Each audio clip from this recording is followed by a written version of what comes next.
biblioteca, como sabéis, está especializada en flamenco y esto es una pequeña muestra que han tenido la gentileza de ponernos aquí con estos claveles para que esté un poquito más mono la cosa. Lo digo sobre todo para que no se os vaya a ocurrir, que no son de regalo, que son de consulta.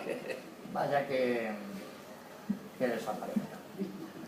En todo caso, podría hacer sugerencias.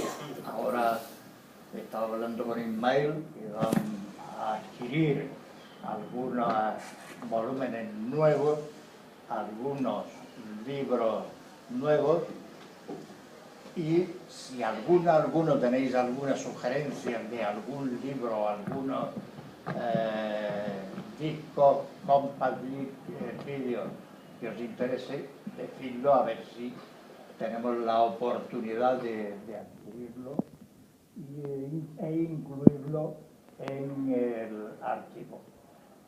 También deciros que si tenéis en vuestra casa y os estorba porque tenéis que hacer sitio, porque estáis cansados de escucharlo, porque os lo habéis leído 20 veces el libro y no sabéis qué hacer, pues también nos lo dais como donación y lo incluimos en el fondo, porque seguramente alguna otra persona pueda aprovechar ese libro o ese disco.